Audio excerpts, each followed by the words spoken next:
On a cold Tuesday morning at Hartfield International Airport, a woman in a $5,000 designer suit looked at a man in a worn jacket, a man standing calmly near the boarding gate, and said 4 words that would come back to haunt her. "You're just a driver. Move aside." Seconds later, the cockpit door opened. The captain stepped out. Then the co-pilot. Then the entire crew, one by one, lined up in the terminal corridor. And in perfect unison, they raised their hands and saluted him. "This is the story of Colonel Marcus Webb, and it is one you will never forget." Where are you watching from right now? Drop your city name in the comments below, and if you haven't subscribed yet, hit that button now. Stories like this one drop every single day on this channel. Marcus Webb did not look like a man with a story. That was perhaps the whole point. He drove a 2009 Ford pickup, dented on the passenger side from a parking lot incident 3 winters ago, faded paint along the hood, a pine tree air freshener hanging from the rearview mirror. He wore the same rotation of 5 jackets, all of them practical, none of them expensive. He drank black coffee from a gas station thermos every morning, and he never once complained about it. To the world at Hartfield International Airport, Marcus was simply the quiet man who handled VYP ground logistics. He made sure the right cars were at the right gates. He coordinated with terminal staff. He knew every corridor, every shortcut, every maintenance entrance in the building. He had been doing this job for 3 years, and in those 3 years, he had never been late, never made an error, and never once raised his voice. Nobody asked him much about himself, and he never volunteered anything. What they did not know, what nobody at that airport knew, was that Marcus Webb had spent 22 years in the United States Air Force, that he had flown classified missions over 4 continents, that his file, buried deep in a Department of Defense server, contained commendations most generals never receive in a lifetime, that he had once made a decision in the cockpit of a burning aircraft that saved 11 men from certain death. But none of that mattered to Marcus anymore. What mattered was getting home by 6 o'clock, in time to help his daughter, Lily, with her homework. Lily was 9 years old. She had her mother's eyes and her father's stubbornness. She had been with Marcus alone since she was 4, when her mother passed from an illness that came too quickly and left too much silence behind. Since then, Marcus had built his entire world around one simple truth. His daughter would never feel abandoned. She would never feel unseen. He would make sure of that, even if it meant swallowing every medal, every title, and every chapter of the man he used to be.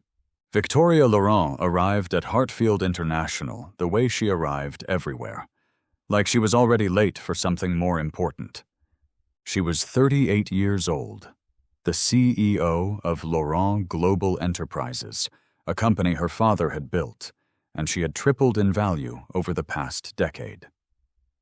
She had been on the cover of 3 business magazines in the last 18 months.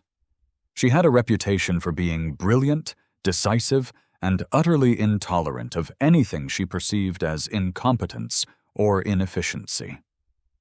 She walked through the terminal with 2 assistants flanking her, a security detail of 3 men trailing behind, and a phone pressed to her ear.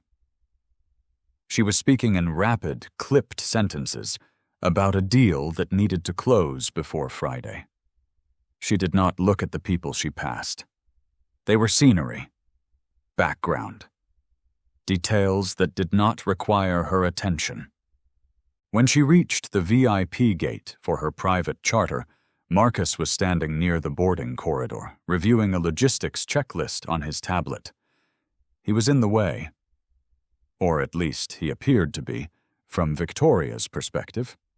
She did not slow down. She did not say, "Excuse me." She looked at him, at his worn jacket, at his ordinary face, at the tablet in his hand, and she made an instant judgment. "You," she said, pointing. "You're just a driver. Move aside. We're boarding." Several people nearby heard it. A gate agent looked up from her desk. One of Victoria's own assistants shifted uncomfortably. Nobody said anything. Marcus looked at her calmly. He did not flush with embarrassment. He did not protest. He simply stepped to the side, one quiet step, and returned to his tablet. Victoria walked past him without a second glance. Her heels clicked against the polished floor. Her assistants hurried to keep up, and the moment hung in the air behind her. That four-word sentence, like smoke that hadn't yet cleared. What happened next took 30 seconds. Those 30 seconds would change everything. The cockpit door of Victoria's charter aircraft opened. Captain Daniel Rourke stepped out, a 20-year veteran of commercial and military aviation, a man who had logged more flight hours than most pilots dream of. He was in full uniform, cap under his arm, and when he stepped into the boarding corridor and saw Marcus Webb standing quietly by the wall, his entire posture changed. He stopped walking. He straightened. Then he turned to his co-pilot behind him, said something quietly, and within moments the co-pilot had stepped out too. Then the flight engineer. Then both senior cabin crew members who had come to observe the boarding process. 5 people. In a line. In the middle of a public airport terminal. Captain Rourke walked directly to Marcus.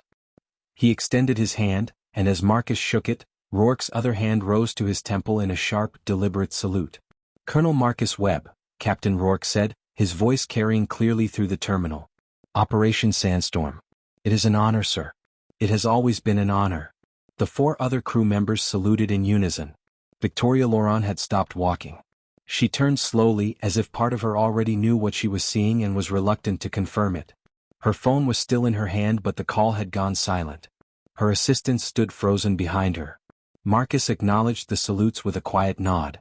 He said something low and private to Captain Rourke that made the older man smile.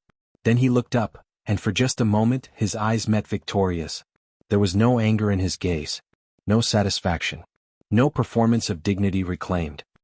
He simply looked at her the way he had looked at her before, calmly, directly, without judgment. Then he picked up his tablet and walked away. Victoria could not focus for the entire flight. She tried to return to her calls, to her deal, to the spreadsheets her assistant had pulled up on the cabin screen. None of it held. The image kept returning, the line of crew members, the salute, the name spoken with such complete and unshakable respect. Colonel Marcus Webb. She had heard that name before. She was certain of it. But she could not place where. By the time the plane landed, she had tasked her research assistant with finding everything publicly available on the name. The report came back within 2 hours. Colonel Marcus Webb. United States Air Force, retired.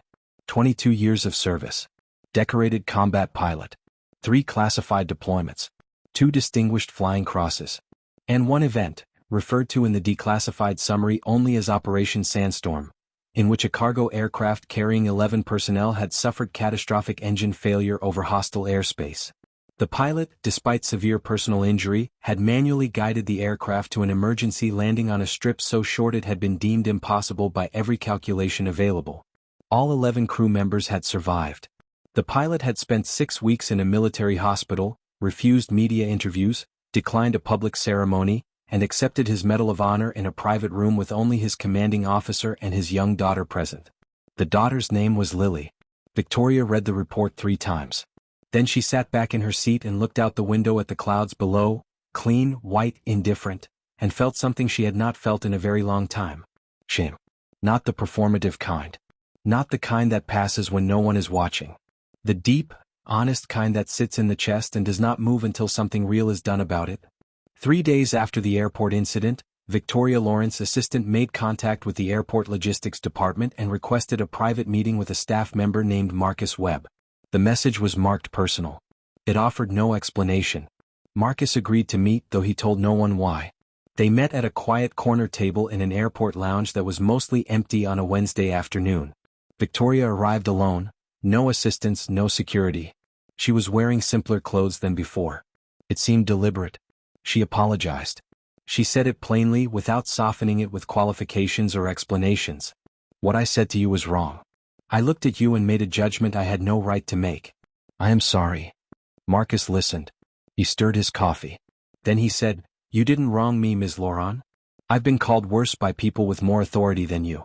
What you did was remind yourself of something. That's between you and your conscience. I don't need an apology." Victoria was quiet for a moment.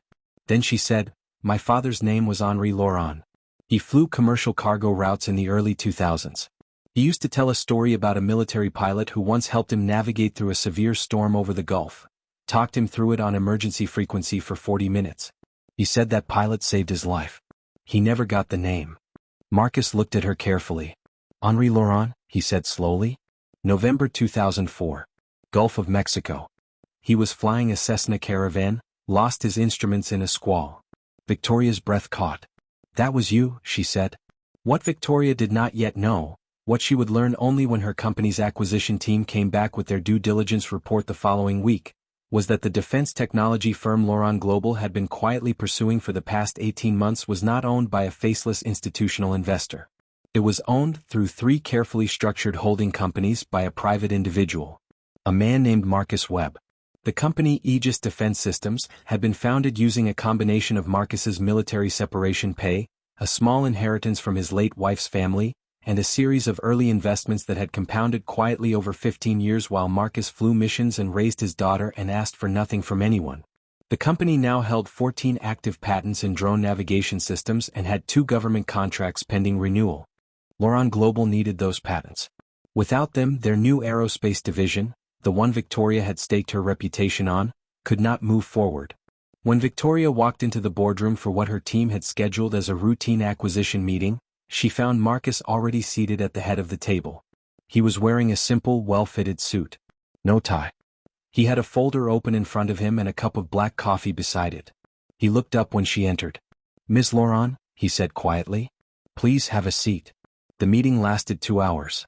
It was unlike any negotiation Victoria had ever been in. Marcus did not leverage the situation. He did not hold the airport incident over her head. He did not perform power the way so many people in his position would have. The slow reveal, the savored reversal, the satisfaction of watching someone who underestimated you finally understand their mistake. He simply laid out the terms.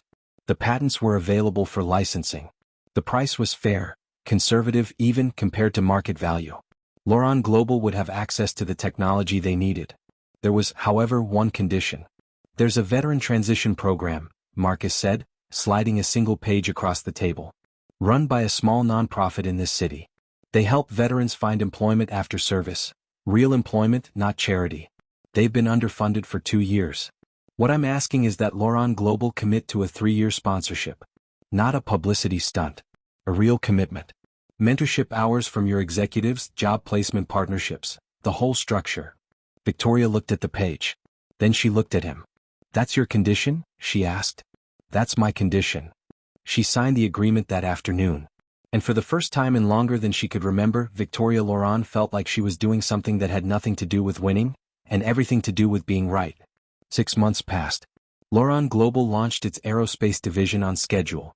The veteran program received its funding, and then doubled it, when Victoria quietly added additional resources from her personal account. She began attending the monthly mentorship sessions herself. She was not good at it at first. She talked too much, listened too little. But she kept showing up. And slowly something in her began to shift. At the company, she implemented a new policy, one that had no official name but that her employees began calling the Webb Standard among themselves. It was simple. Before any judgment was made about a person's value or capability, you asked one question. What do I actually know about this person? Not what do they look like. Not what title do they carry. What do I actually know? To change things. Slowly. Quietly. The way real changes always happen. Marcus, for his part, was still driving to Hartfield International Airport every morning. Still wearing his rotation of practical jackets. Still drinking gas station coffee from a thermos. He had no interest in changing any of that. One evening in October, he was standing near Gate 14 when he heard heels on the polished floor. He looked up. Victoria Laurent was walking toward him. She was carrying her own bag this time. No assistance. No entourage. She stopped a few feet away and looked at him with an expression that had none of the sharp efficiency of the woman he had met 6 months ago. She looked like someone who had been practicing being human and was starting to get it right. She reached past him and opened the door to the boarding corridor herself. "After you, Colonel," she said. Marcus looked at her for a moment. Then he allowed himself, just barely, a small, quiet smile. He walked through the door. And Victoria Laurent followed. Marcus Webb never asked to be seen. He never demanded respect, never announced his sacrifices, never turned his past into a weapon. He simply lived with integrity, day after day, cup of gas station coffee at a time, and trusted that the truth of a person eventually finds its way to the surface. The next time you walk past someone in a worn jacket, someone doing a quiet job in a busy place, someone the world has decided is not worth a second look, remember Marcus.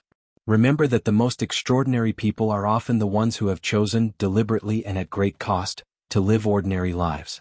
You never know who is standing beside you. And the salute, when it comes, always finds the person who deserves it. If this story moved you, hit that like button right now, and leave the word salute in the comments if you believe people like Marcus deserve to be seen. Subscribe to this channel so you never miss a story that reminds you what really matters. We'll see you in the next one.